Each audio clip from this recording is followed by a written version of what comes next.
حضور نبی رحمت صلی اللہ علیہ وآلہ وسلم آپ کی ذات اقدس پر درود پاک پڑھنے کی بے شمار برکتیں ہیں۔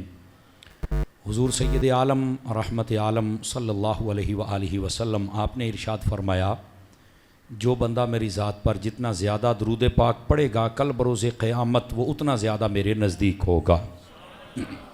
اس واسطے کثرت محبت اور شوق کے ساتھ درود پاک پڑھا کریں۔ اللہ کریم ہم سب کو عمل کی توفیق عطا فرمائے۔ سورۃ القلم شریف کی تفسیر کا سلسلہ جاری و ساری ہے۔ ہم نے ابتدائی 4 آیات بینات کی سابقہ جمعہ میں تفسیر سنی تھی۔ آج وہیں سے آگے آپ کی خدمت میں اس کی تشریح و تفسیر عرض کرنے کی کوشش کر رہا ہوں۔ آپ حضرات توجہ رکھیں گے تو انشاءاللہ بہت کچھ ہم یہاں سے سیکھ کر جائیں گے۔ اللہ رب العزت نے اس سورہ پاک ہے اس کی ابتدا میں فرمایا، ہمیں قسم ہے قلم کی اور جو اس سے لکھا جاتا ہے، اے محبوب آپ اللہ کی رحمت اور اس کے فضل اور اس کی مہربانی سے مجنون نہیں ہیں جیسے یہ لوگ دیوانہ اور مجنون سمجھتے۔ آپ نہیں ہیں، یہ کافروں کا وہم ہے، الزام ہے، تہمت ہے۔ وَإِنَّ لَكَ لَأَجْرًا غَيْرَ مَمْنُونَ، اور اے محبوب آپ کا اجر کبھی کم نہیں ہوگا جو آپ کے لیے اللہ نے منتخب کیا ہے۔ اور اس کے بعد فرمایا ہم نے وَإِنَّكَ لَعَلَىٰ خُلُقٍ عَظِيمٍ، ہم نے آپ کو عظیم اخلاق عطا فرمائے۔ ان چاروں آیات کی تفسیر میں نے بالتفصیل پچھلے جمعے میں عرض کی تھی۔ آج یہاں سے آگے اللہ فرماتا ہے فَسَتُبْصِرُ وَيُبْصِرُونَ، تو اللہ رب العزت فرماتا ہے یہ آپ بھی دیکھیں گے اور وہ بھی دیکھ لیں گے۔ یعنی یہ جو محبوب کافر ہیں آپ کے اوپر الزام لگا رہے ہیں اور طرح طرح کی باتیں کرتے ہیں، ان کو سب عن قریب پتہ چل جائے گا، وہ بھی دیکھیں گے اور آپ بھی دیکھیں گے۔ بِأَيِّكُمُ الْمَفْتُونَ، کہ کون ہے جو فتنے میں ہے، یعنی کون ہے جس کے اوپر جادو ہو گیا، کون ہے جو مجنون ہے، کون ہے جو دیوانہ ہے۔ یعنی یہ جو کافر آپ کو کہتے ہیں نا عن قریب ان کو پتہ چل جائے گا، وہ کہتے آپ کو ہیں حالانکہ وہ خود ہیں۔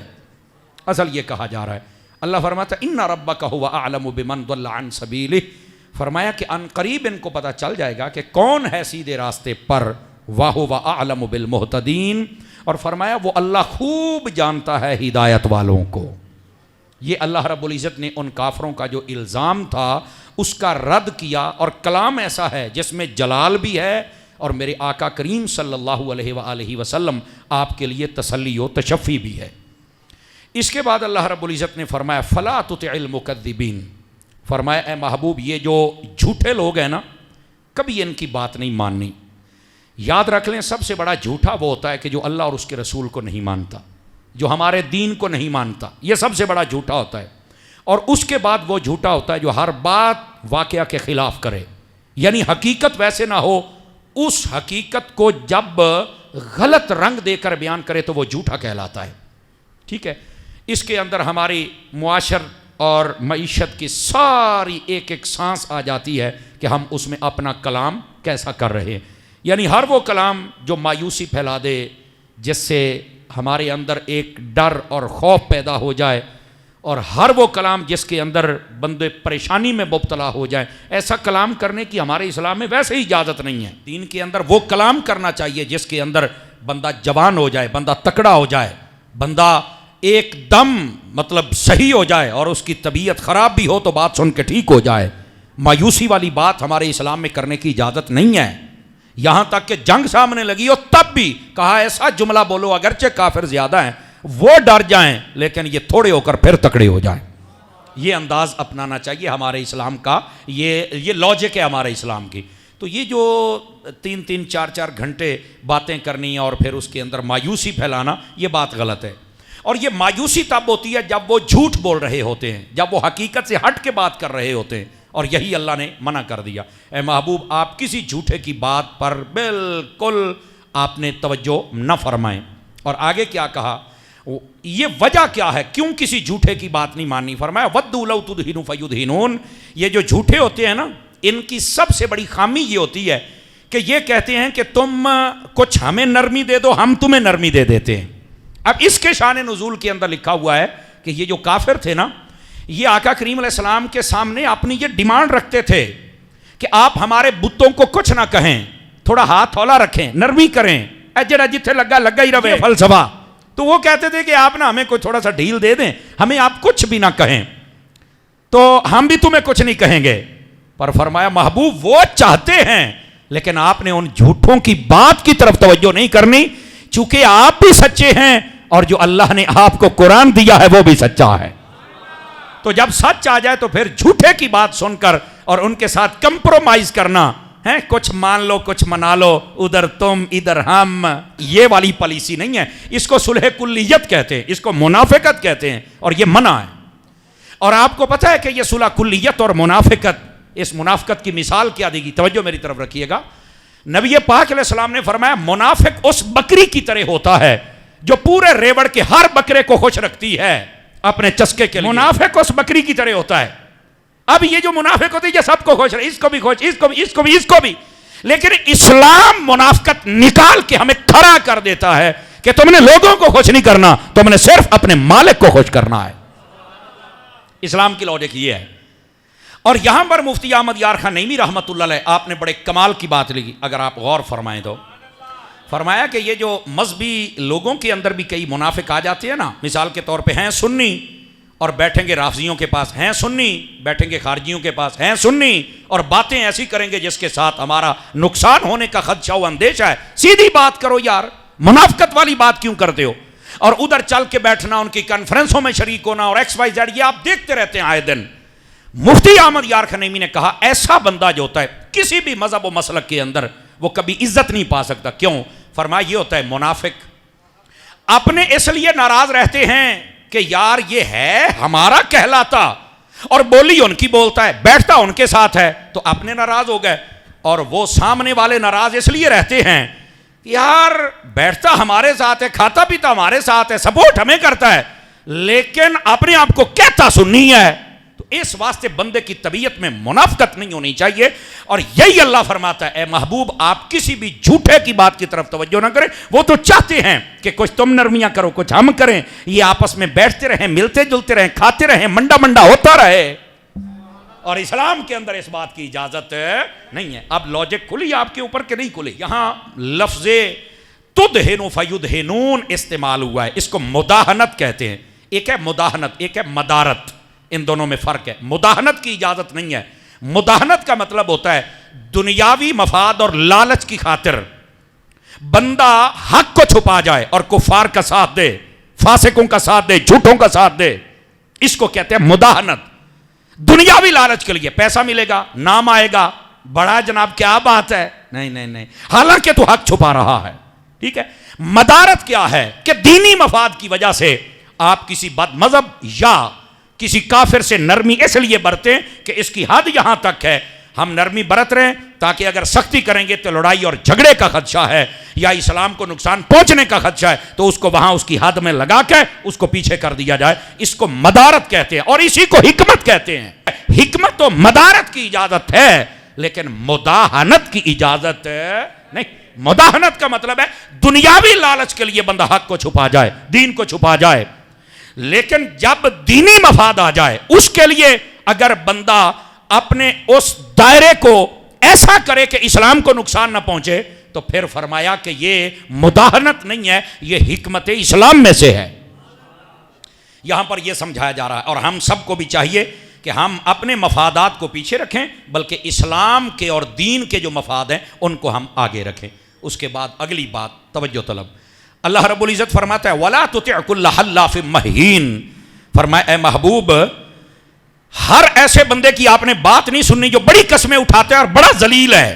یہاں پر جب بات آتی ہے نا گستاخ کی, بے ادب کی, تو اس پر سختی کرنا یہ میرے رب کی سنت ہے. اگر تو کسی اپنے بندے پر ہم نے کی ہے تو بالکل ہم معذرت گائیں. تو اگر ہم نے کسی صحابہ کے گستاخ کو کہا ہے, دیکھو نا صحابہ کے جو گستاخ حضرت امیر معاویہ کے گستاخ کے بارے میں کل علماء اسلامیہ کا حکم ہے کہ وہ جو حضرت امیر معاویہ کو گالی دیتا ہے جہنم کے کتوں میں سے کتا ہے. جب تو نہیں بھونکتا تجھے مسئلے نہیں ہونا چاہیے.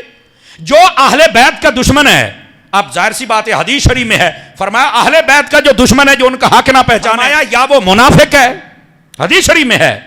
فرمایا یا وہ حرامی ہے, حدیث شریف میں ہے. میں اپنی طرف سے نہیں کہہ رہا, اما منافقن او لزنیتن او امہ حملتہ بغیر طہرن، یا اس کی ماں ناپاک تھی اور حاملہ ہو گئی، یعنی حیض کے دنوں میں تھی اور وہ حاملہ ہو گئی. تو اہل بیت کے دشمن کو منافق، حرامی اور حیضی یہ تو میرے رسول نے کہا ہے. اب ہمیں کہتے ہم جب اس کا ترجمہ بھی نہیں سنا سکتے یار، جب گستاخ کی باری آتی ہے اس کے لیے یہ حکم موجود ہے. لیکن ہمارے لوگ کہتے ہو بڑا نقصان ہو گیا. میں کہا چل میرا پتر تو بھلا کر کے دیکھ لے نا دا، بھلا کر کے دیکھ لے. یا پھر کوئی ایسا آپ بھی تو آگے آئے نا میری جان، آپ بھی تو آپ آ کے بیان کریں، ہم دیکھیں آپ کی زبان میں کتنی سلاست ہے، فصاحت ہے، بلاغت ہے، کتنے آپ میٹھے ہیں، آپ کیسے قوم کو سمجھا سکتے ہیں. ہم بھی تو دیکھیں نا آپ کا انداز تبلیغ کیسا ہے. ہیں بھی کچھ نہیں، اپنا فوٹو لاؤن جو بھی نہیں اور مشورے دیتے ہیں، پرانی تقریریں اٹھا کے خیانت کرتے ہیں. نہیں، غلط بات ہے. جب بات ہوگی واضح و نصیحت کی، بالکل ہمیں اپنا رویہ ٹھیک کرنا پڑے گا. وہ یہ سمر عباس ہے یا کوئی سب کو سیٹ کرنا چاہیے. بالکل کوئی ایسا جملہ نہیں بولنا چاہیے. اور آپ کو پتا میں نے پتہ نہیں کتنے جملے ختم کر دیے، لیکن جب بات آئے گی نبی کی عزت کی تو جملے ہم اپنی جان دینے کے لیے بھی تیار ہو جائیں گے. جب آئے گی نبی پاک کی اہل بیت کی باری، اپنی ہم جان دینے کے لیے بھی تیار ہیں. اور جب صحابہ اور اہل بیت کی باری آئے گی اور اولیاء کی باری آئے گی تو پھر ہمیں اپنی بالکل رویے کو سٹینڈ پر لانا پڑے گا. یہ فرق ہوتا ہے، لوگ نہیں سمجھتے. خیر ان کا ایک اپنا اپنا مزاج ہوتا ہے. اب یہاں پر میرے رب نے کیا فرمایا، ذرا غور سے سنیے گا. فرمایا وَلَا تُطِعْ كُلَّ حَلَّافٍ مَّهِينٍ. فرمایا اے محبوب صلی اللہ علیہ وسلم، آپ نے ہر اس بندے کی جو بہت زیادہ قسمیں اٹھاتا ہے، ذلیل ہے، اس کی بات کی طرف توجہ نہیں دینی. اور یہاں یہ بھی سنیے، زیادہ قسمیں نہیں اٹھانی چاہیے، بات بات پر قسم اٹھانا نہ. اللہ قرآن میں فرماتا ہے لا تجعلوا اللہ عرضۃ لایمانکم، فرمایا اپنی قسموں کا نشانہ اپنے رب کو مت بناؤ. بات تمہاری ہوتی ہے اور بھاگ بھاگ کے قسمیں اٹھاتے ہو. بھاگ بھاگ کے قسم اٹھانے کی سچی قسم بھی ہو تو علماء کہتے ہیں اس سے بھی بچنا چاہیے. ہاں جب آپ کو پتا کہ اگر قسم نہ اٹھائی گئی تو یہ مسئلہ حل نہ ہوگا، تہمتیں بڑھیں گی یا بات قتل و غارت تک جا سکتی ہے، تو پھر آپ قسم اٹھائیں تاکہ مسئلہ حل ہو جائے. ورنہ ایسے جی میرے کو حلف لے لا، تینوں کسی آنکھیں ہی نہیں، آپ کیوں حلف دیتے ہیں بھائی جان.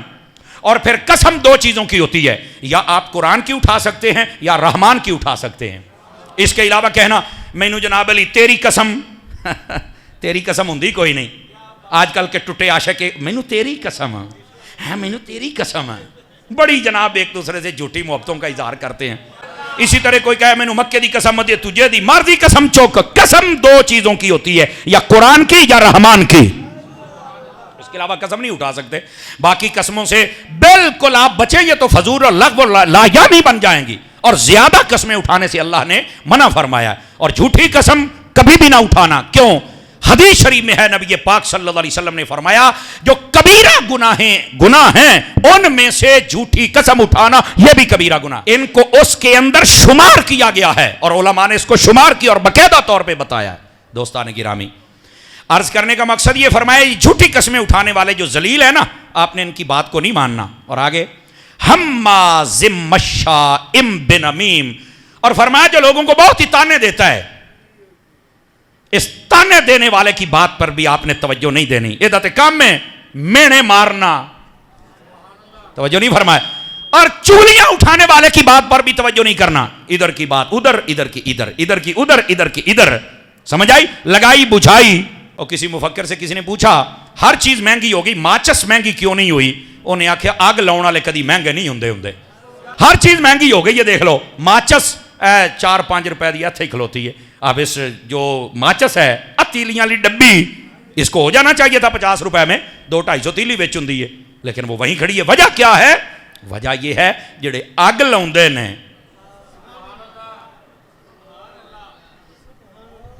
ان کا کبھی مول نہیں بڑھتا، ان کا ریٹ نہیں بڑھتا.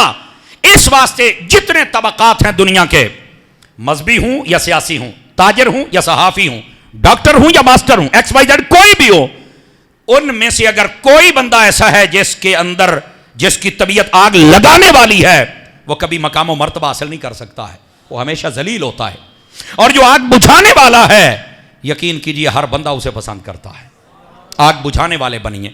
تو بات یہ کر رہا ہوں، فرمایا یہ جو زیادہ قسمیں اٹھانے والا ذلیل ہے، اس کی بات بھی نہیں ماننی آپ نے، نہ سننی ہے. اور یہ جو تانے دینے والا ہے، اس کی بات بھی نہیں سننی ہے. اے جڑا مینے ایویں ماردا پھردا ہے بے وقوف عورتوں کی طرح، اس کی بات بھی. اور فرمایا چگلی اٹھانے والے نہ، چگلی والا قیامت والے دن جہنم میں ڈالا جائے گا. سمجھ آ رہی ہے؟ اور اگلی بات فرمایا مناع للخیر، فرمایا یہ جو لوگوں کو روکتا ہے بھلائی والے کاموں سے، نماز سے روکے تب بھی بھلائی والے کام سے روک رہا ہے. فرمایا اس کی بات کر توجہ نہیں دینا. روزے سے روکے بھلائی والے کام سے روک رہا ہے.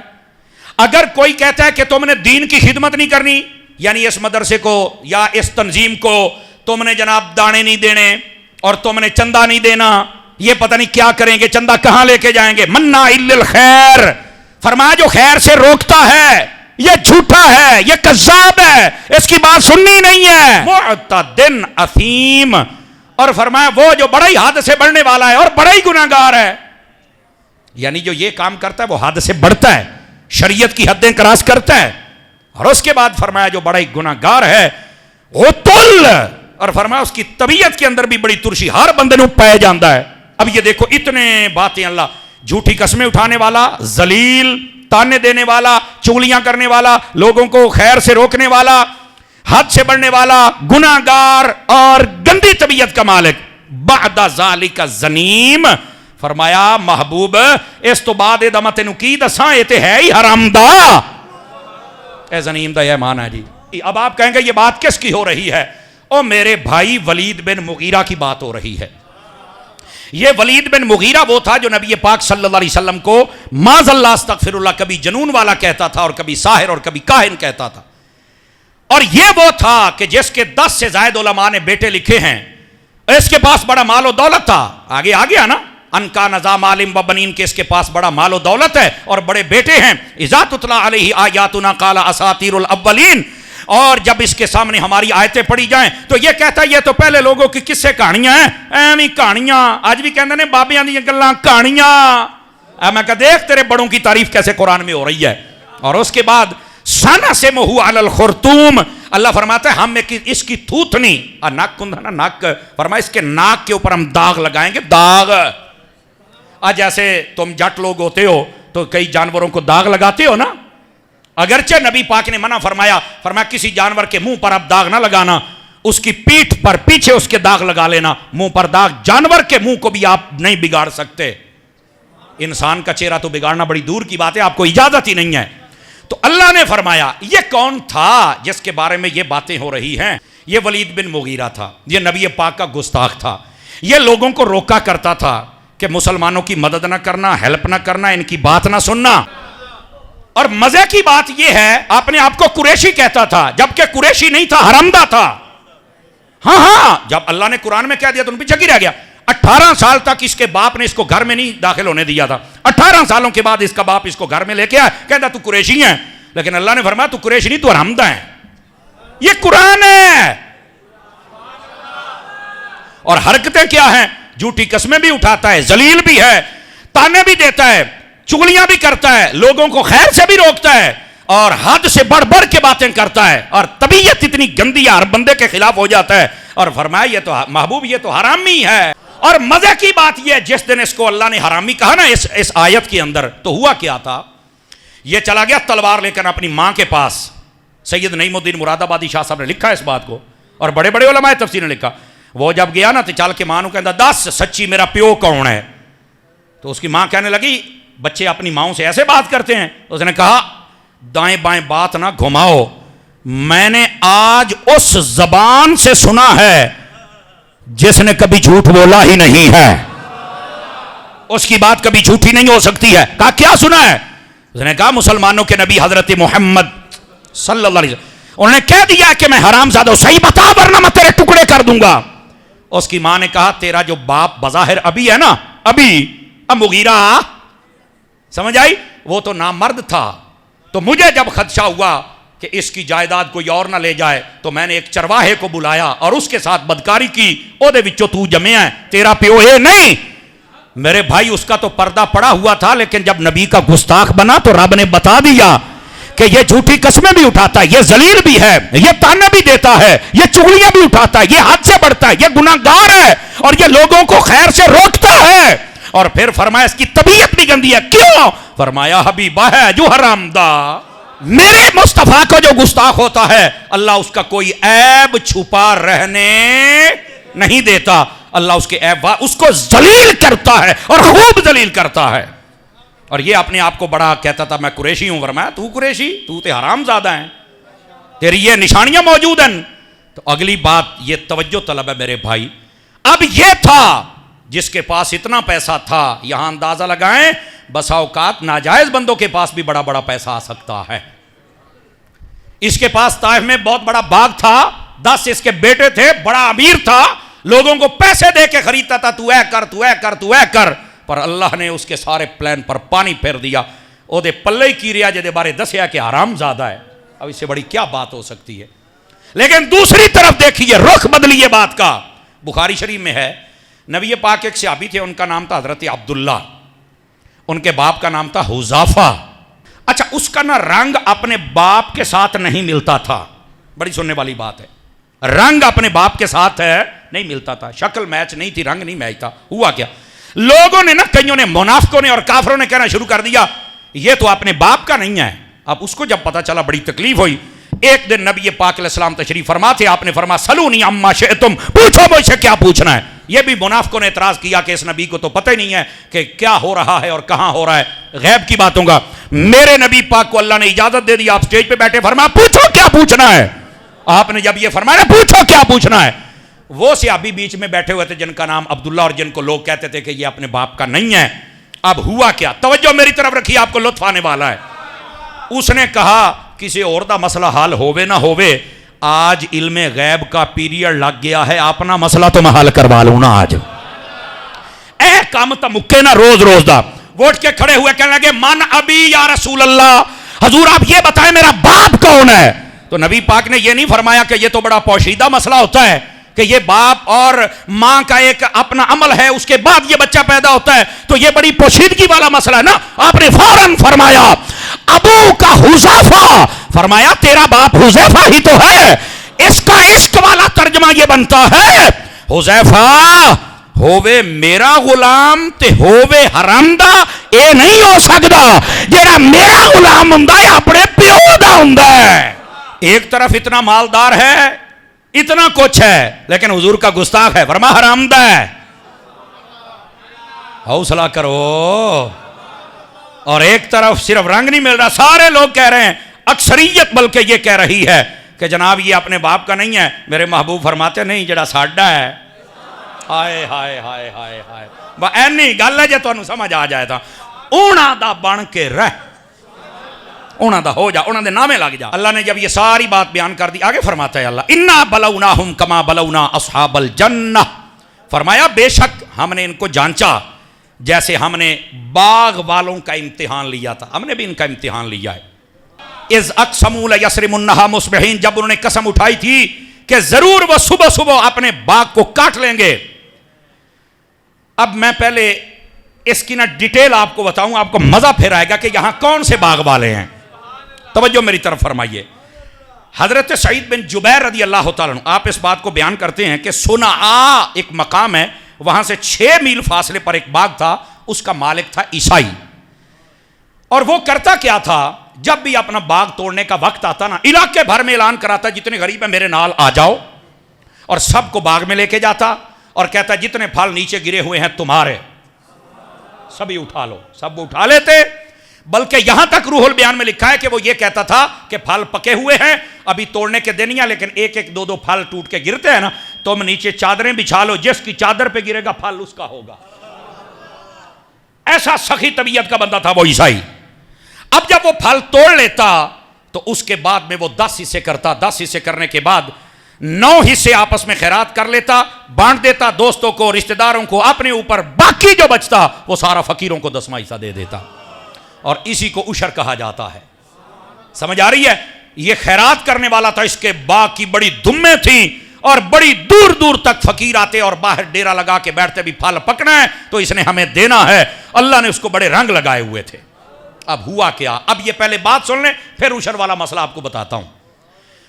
یہ جب فوت ہو گیا تو اس کے 3 بیٹے تھے اور تینوں نے آپس میں مشورہ کیا کہ ابا جی دے سمجھ نہیں سی لگتی، سارے علاقے دے بندے کٹھے کر کے ونڈ بن دیتے سن، ہوں آپ وڈے ہو گئے ہیں، بچے ہمارے زیادہ ہو گئے ہیں، لہٰذا اب تو یہ اگر تقسیم کر دیا تو ہمارا کیا بنے گا.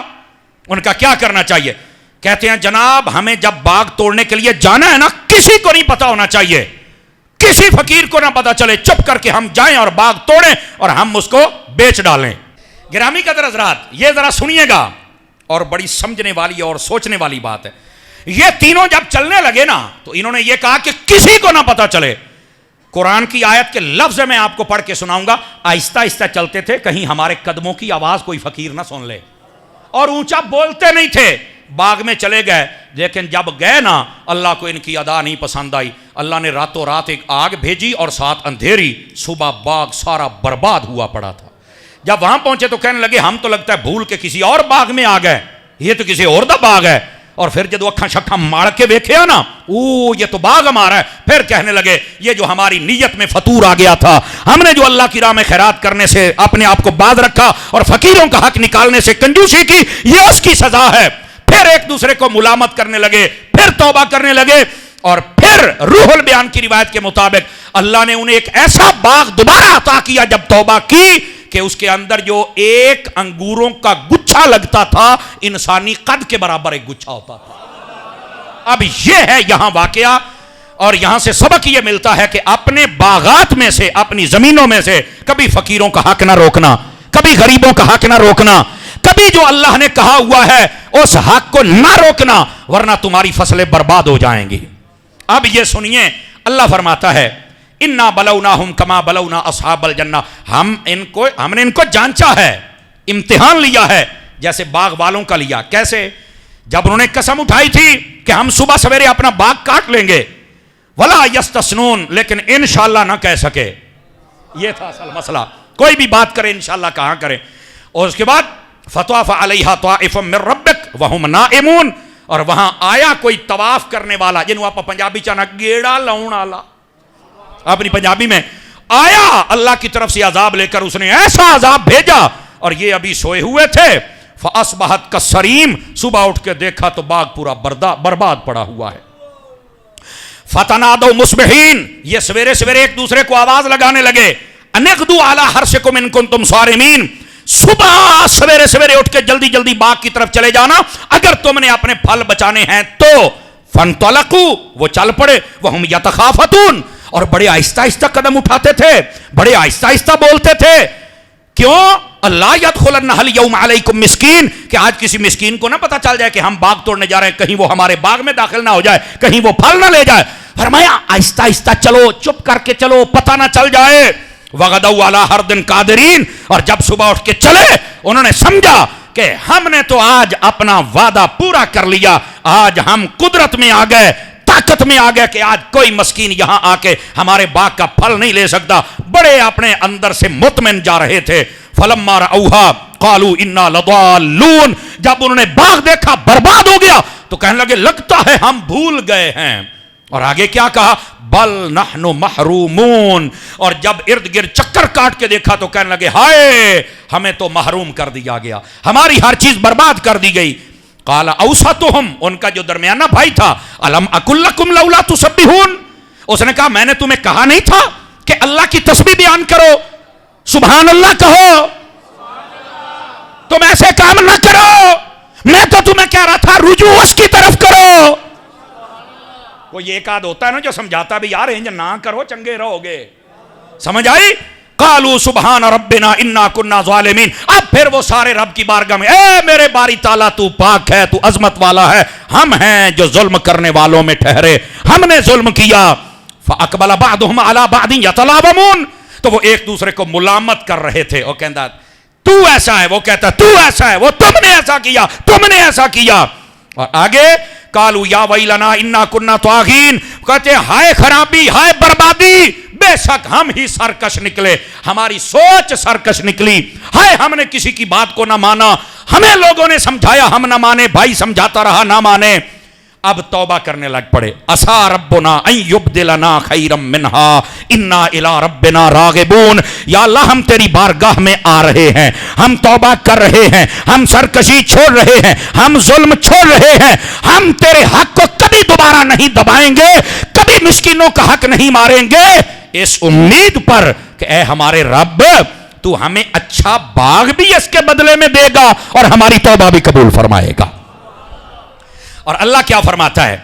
اللہ فرماتا ہے کذالک العذاب والعذاب الآخرۃ اکبر لو کانوا یعلمون، ہمارے عذاب تو پھر ایسے ہوتے ہیں، رہ گئی آخرت کی بات، وہاں بڑا دردناک عذاب ہوگا۔ گرامی قدر حضرات، یہ ہے اس کی حقیقت اس باغ کی، اور ہم سب کے لیے یہاں پر لمحہ فکریہ ہے۔ ہمیں چاہیے کہ اپنے ہر باغ ہر فصل میں سے کچھ نہ کچھ غریبوں کا۔ آگے اللہ رب العزت ارشاد فرماتا ہے، اللہ فرماتا ہے ان للمتقین عند ربہم جنات النعیم، فرمایا اللہ نے جتنے بھی تقوی والے لوگ ہیں، پرہیزگار، اللہ سے ڈرنے والے، صالحین، ان کے لیے جنت کو تیار کیا ہے جن میں نعمتیں بہت زیادہ ہیں، اتنی نعمتیں کہ کوئی بندہ شمار نہیں کر سکتا۔ آفا نجعل المسلمین کالمجرمین، کیا ہم مسلمانوں اور مجرموں کو برابر قرار دے دیں؟ فرمایا مسلمان اور مجرم کبھی برابر نہیں ہو سکتے، مسلمان اللہ کی رضا میں رہیں گے اور مجرم جہنم میں رہیں گے۔ اس کا مسئلہ کیا ہے یہ بھی سن لیجئے۔ مسئلہ یہ ہوا کہ جو کافر تھے نا، وہ مالی طور پر بھی سٹرونگ تھے اور افرادی طور پر بھی ان کی قوت زیادہ تھی، مسلمان کمزور تھے۔ کافروں نے کہا جب یہ آیتیں سنی نا کہ حشر والے دن ان کو عذاب ہوگا، جہنم میں جائیں گے، یا یہ کہنے لگے اگر دنیا میں اللہ نے ہمیں مال زیادہ دیا ہے اور تم سے عزت دی ہے، بظاہر وہ سمجھتے تھے کہ مال زیادہ ہونا عزت ہے اور ہمارے پاس بڑی افرادی طاقت ہے، تو کہتے قیامت والے دن بھی اللہ تعالیٰ ہمیں عزت دے گا، تو انہوں عزت کوئی نہیں دینی۔ اب جب انہوں نے یہ غلط بات کہی تو اللہ نے قرآن کی آیت نازل فرما دی۔ اللہ فرماتا ہے کافرو افنجعل المسلمین کالمجرمین، کیا مسلمانوں اور کافروں اور مجرموں کو ہم برابر کر دیں؟ ہائے ہو صدقے جاواں۔ اور آگے فرمایا ما لکم کیف تحکمون، اور تمہیں کیا ہو گیا، پاگل ہو گئے ہو، ایسے حکم لگا رہے ہو؟ ایسا تو کوئی پاگل ہی بات کر سکتا ہے نا کہ مجرم تو مسلمان سارے برابر نہیں۔ ام لکم کتاب فیہ تدرسون، کیا تمہارے پاس کوئی کتاب آ گئی، صحیفہ آ گیا، وحی آ گئی، یا لوح محفوظ میں تم نے دیکھ لیا کہ جو پڑھ پڑھ کے سنا رہے ہو؟ نہیں توجہ فرما رہا یار، قرآن ہے، یہ قرآن ہے۔ اور آگے فرما ان لکم فیہ لما تخیرون، کہ تمہارے لیے وہی فیصلہ ہوگا جو تم پسند کرتے ہو۔ کہاں تم نے پڑھ لیا، کس نے تمہیں کہہ دیا؟ یہ کافروں سے کلام ہو رہا ہے۔ ام لکم ایمان علینا بالغہ، یا پھر کوئی ایسی قسم ہے ہمارے اوپر کہ جو ہم نے اٹھا لیا کہ کافروں ہم تمہیں بخشیں ہی بخشیں۔ اللہ فرماتا ہم نے تو قسم نہیں اٹھائی کہ ہم تمہیں بخشیں ہی بخشیں۔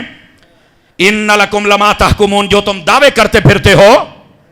آگے کیا فرمایا سلہم ایہم بذالک زعیم، اے حبیب ان کافروں سے پوچھو نا کون ہے تمہارا ضامن ان باتوں کا، ایسے جو باتیں کرتے کو ضامن بھی تو لے آؤ نا۔ ہائے ہائے ہائے، کمال نہیں ہو گیا یار۔ اور آگے کیا فرمایا ام لہم شرکاء فلیأتوا بشرکائہم ان کانوا صادقین، اے محبوب ان سے کہو اگر تمہارے کوئی شرکاء ہیں، کوئی شریک ہیں۔ یہ جو کافر تھے نا وہ یہ سمجھتے تھے کہ ہمارے جو بت ہیں وہ ہمارے خدا ہیں۔ اللہ کہتا تھا ان کو کہو لے آؤ، لے آؤ اپنے بتوں کو، لے آؤ اگر تم سچے ہو۔ فرمایا نہ تم سچے ہو، نہ وہ بت آئیں گے، نہ ہی ہم نے کوئی قسم اٹھا رکھی ہے کہ تمہیں بخشیں گے، اور نہ ہی تم نے کسی صحیفے میں پڑھا ہے، اور نہ ہی ہمارے اوپر ضروری ہے۔ جہالت کی باتیں کر رہے ہو۔ مسلمان اور کافر کبھی برابر نہیں ہو سکتے۔ جتنے مسلمان ہیں جنت اللہ ان کو عطا فرمائے گا۔ یہ تھا یہاں پر حکم، کیا خوبصورت حکم ہے یار۔ اب آ جائیے ذرا اگلی بات بھی توجہ سے، 9 منٹ ہیں، اگر آپ تھوڑا ساتھ دے دے تو میں تفسیر تو مکمل کر سکتا ہوں نا آج۔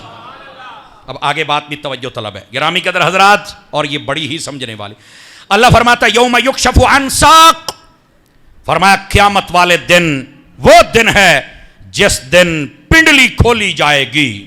اللہ اکبر، اس کا حقیقی معنی اللہ ہی جانتا ہے، لیکن جو تفسیروں میں ہے وہ بھی میں عرض کرتا ہوں۔ وَيُدْعَوْنَ إِلَى السُّجُودِ فَلَا يَسْتَطِيعُونَ، اور ان کو بلایا جائے گا سجدے کی طرف لیکن وہ سجدہ نہیں کر سکیں گے۔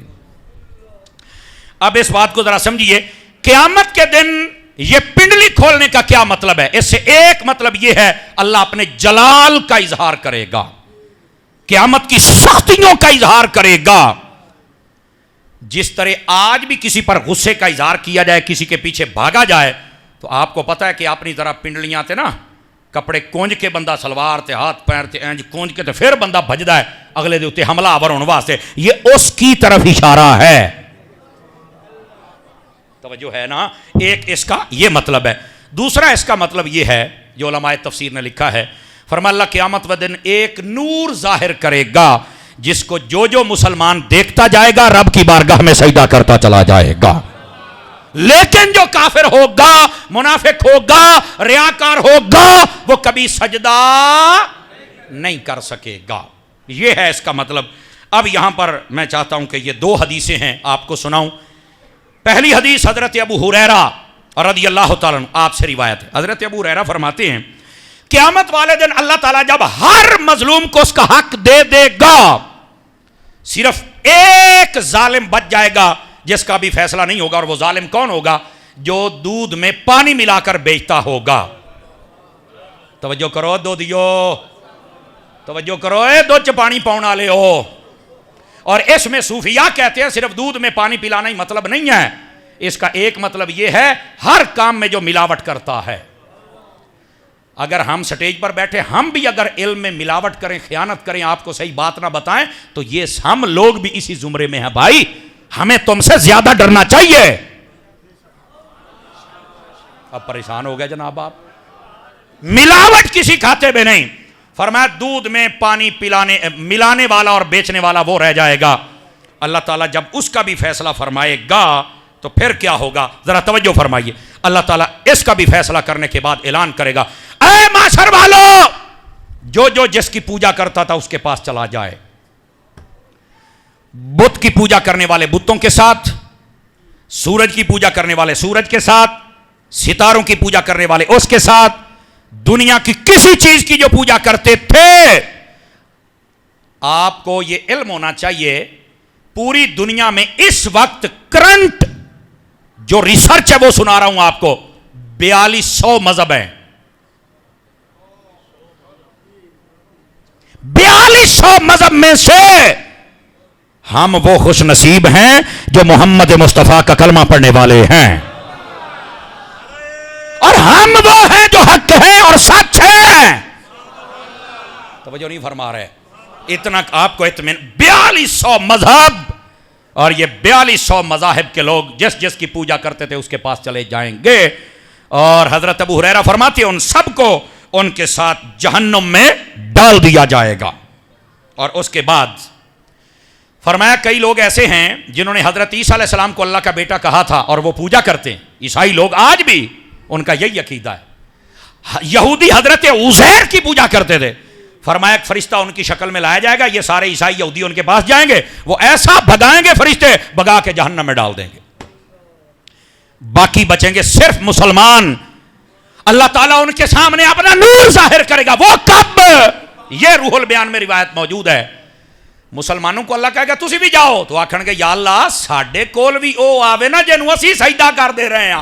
ہائے ہائے ہائے ہائے ہائے ہائے ہائے. آج اس کا دیدار ہوگا، تیرا اعلان ہے. تو یہاں دو روایتیں ہیں. ایک روایت میں یہ ہے اللہ تعالیٰ ایک پہلے ایسی چیز کو ظاہر کرے گا کہ کوئی بھی اسے سجدہ نہیں کرے گا. اللہ فرمائے گا تسی سجدہ کیوں نہیں کیتا؟ آکھن کے باری تعالیٰ ایندیاں چیزاں تسی دنیا دے وچ ویکھیاں ہوئیاں نے اور ہم اس کو سجدہ اس لیے نہیں کر سکے کہ تو کسی چیز کی مثل ہو ہی نہیں سکتا، تیری مثال ہی کوئی نہیں ہے. اور پھر اللہ خوش ہو کے جب اپنا نور ظاہر کرے گا اور مسلمان جب دیکھیں گے کہ یہ ہے وہ نور اور سب سجدہ کر دیں گے، تو اللہ فرمائے گا تم نے کیسے پہچانا کہ مجھے تم نے سجدہ کیا؟ تو اس وقت مسلمان کہیں گے باری تعالیٰ ہمیں جو بتایا گیا تھا اس کے مطابق یہ نور تیرا ہے، چونکہ تیرے نور جیسا نہ تھا نہ ہے نہ دیکھا ہے. ہم نے تجھے پہچانا ہے، اس تیری یکتائی کی وجہ سے اللہ ان سے راضی ہوگا اور مسلمانوں کو جنت عطا فرما دے گا. سنو مسلمانوں سنو. اب جب یہ فیصلہ ہوگا، دوسری روایت حضرت ابو سعید خدری رضی اللہ تعالیٰ عنہ آپ کی بھی ہے. وہ فرماتے ہیں کہ جب ان کے بارے میں یہ فیصلہ ہو جائے گا تو کچھ لوگ ہوں گے جو سجدہ نہیں کر سکیں گے. کھڑے مسلمانوں کے پاس ہوں گے لیکن سجدہ نہیں کر سکیں گے. پوچھا گیا وہ کون ہیں؟ فرمایا وہ ہیں جو دنیا میں نمازیں پڑھتے تھے لوگوں کے دکھلاوے کے لیے. نمازیو خدا کا خوف کرو، اگر نماز پڑھنے آتے ہو اپنے رب کی رضا کی نیت کرو یار۔ دوسرے منافق جن کا ظاہر اور تھا باطن اور تھا، منافق چھوڑا مسلمانوں، کھڑے ہو جاؤ کھڑے، ورنہ قیامت کے دن سجدہ نہ کر سکیں گے۔ اور تیسرا بندہ کون ہوگا جو سجدہ نہیں کر سکے گا؟ فرمایا جب آذان یوم یدعون الی السجود، اس کا ایک مطلب ہے جب آذان ہوتی تھی اور سن کر جان بوجھ کر نہیں آتے تھے، کوئی بیماری ہے، کوئی مصروفیت ہے، کوئی نوکری ایسی ہے کہ نہیں آ سکتا، وہ الگ بات ہے، لیکن جان بوجھ کر نہ آنے والے فرمایا قیامت والے دن سجدہ نہیں کر سکیں گے۔ آذان سنو تو مسجد میں آ کے نماز پڑھنی چاہیے۔ علماء نے لکھا جس مسجد کی آذان کی آواز آئے وہاں چل کے نماز پڑھو، اور اگر کوئی قریبی مسجد ہے وہاں جماعت ہوتی ہے، لیکن ایک دور مسجد ہے وہاں بھی جماعت ہوتی ہے، لیکن دور والی مسجد کے اندر عالم زیادہ ہے، قاری بندہ زیادہ ہے، افضل ہے، پڑھا لکھا زیادہ ہے، تو وہ مولویوں میں سے سب سے افضل ہوتا ہے۔ فرمایا پھر دور والی مسجد میں چل کے اس بڑے عالم اور بڑے قاری اور اس افضل بندے کے پیچھے نماز پڑھنے کا ثواب بھی زیادہ ہوتا ہے، یہ یاد رکھ لیجئے، ورنہ قریب والی مسجد کا حق ہے وہاں پڑھیں۔ توجہ ہے کہ کوئی نہیں ہے؟ دور والی مسجد میں چل کے جب پڑھنا ہے تو دیکھا جائے گا وہاں پر جو قاری ہے، جو عالم ہے، کیا وہ پڑھا لکھا ہے، دین سمجھتا ہے، افضل ہے، تو پھر اس کے پیچھے پڑھنا زیادہ افضل ہو جائے گا۔